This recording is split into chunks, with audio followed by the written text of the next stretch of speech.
Imagine you're watching an NBA championship game. Shaquille O'Neal's running up and down the court. But every time he gets fouled, they bring in a designated free throw shooter for him. Well, for those of you that don't know, Shaquille O'Neal is a great basketball player, but he's notoriously bad at shooting free throws.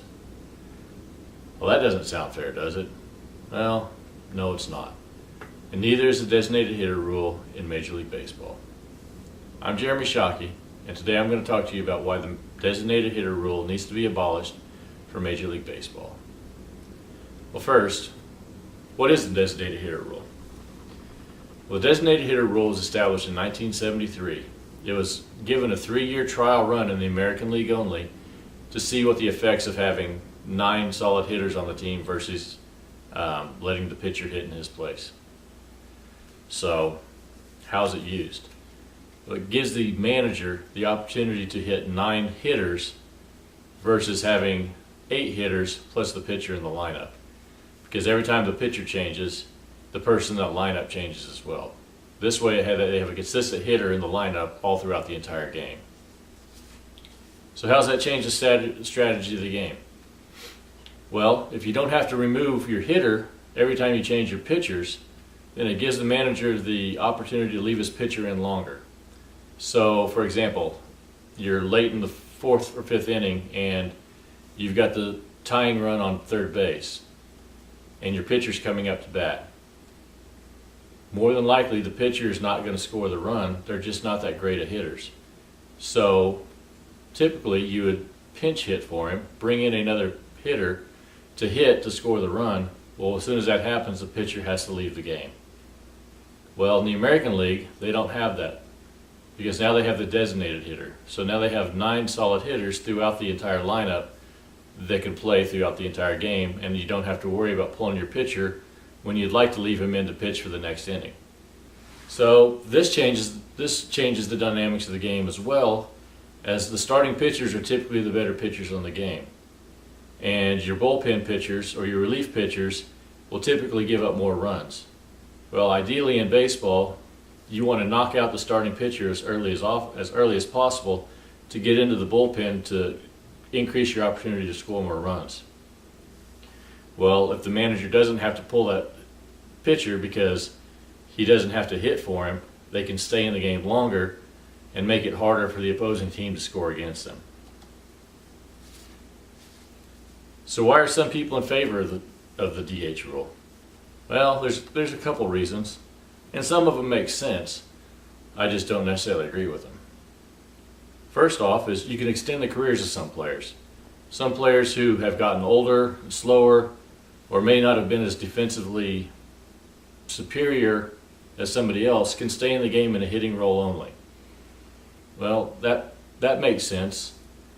It also increases the speed of the game. If you're not constantly having to make pitching changes throughout the game, then the game goes by faster. And one of the big detractors for baseball fans has always been that the game is a slow-paced game. You also have the potential for more runs. If you don't have a pitcher in the lineup and you have a designated hitter who's a professional hitter, the potential for scoring more runs is there, as well as scoring the big home run, which everybody loves to see. So how does the DH affect the game? Well, poor defensive players are shielded from ever having to making a play on the field. If you're not very good at the glove, but you're still in the game because you're sitting on the bench, the manager can hide you and allow you to still continue to play the game and not have to be on the field where you can effectively cost the team a run or 2 runs by defensive error. Again, like I said, older players get to stay longer. But on the flip side of that, by them staying longer, it prohibits some of the younger players and younger talent from moving up through the farm club system and actually making it into the major leagues. So this rule affects both leagues differently as far as statistics.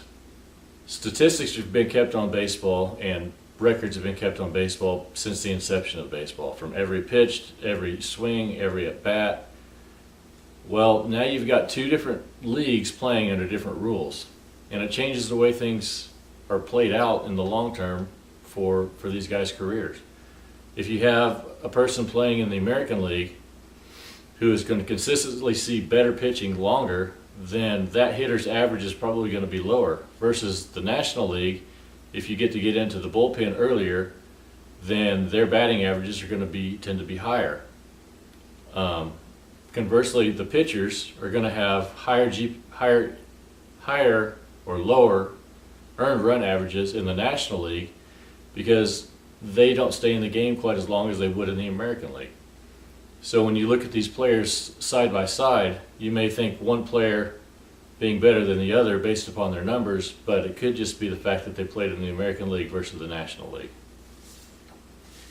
So why do we need to abolish the designated hitter? First and foremost, the purity of the game. The game was designed to be played by 9 people playing versus 9 people on the other side, not 9 people plus a hitter sitting on the bench to come in and hit. It's not how the game was designed. It's how it's morphed into, but it's not how it was originally designed. Also, pitchers would respect hitters a little more if they had to stand inside the box. I'm sure you've all seen on TV the pitchers that throwing at other batters' heads, or the chin music, or throwing inside on a hitter all the time. Well, that pitcher wouldn't be nearly as likely to do that if he knew in the next inning that he had to get inside the batter's box and face the opposing team's pitcher, and it could potentially be thrown back at him as well. It forces managers to manage their entire team and not hide players. Somebody who's defensively challenged on an American League team could be hit as a DH. On a National League team, where they're constantly having to rotate players in because of the pitching situation, you can't hide your players as well. So it makes managers have to manage a team.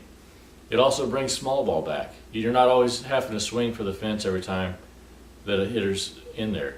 When a pitcher hits, it brings back the bunt. It brings back the hit and run, which you almost never see anymore in professional baseball.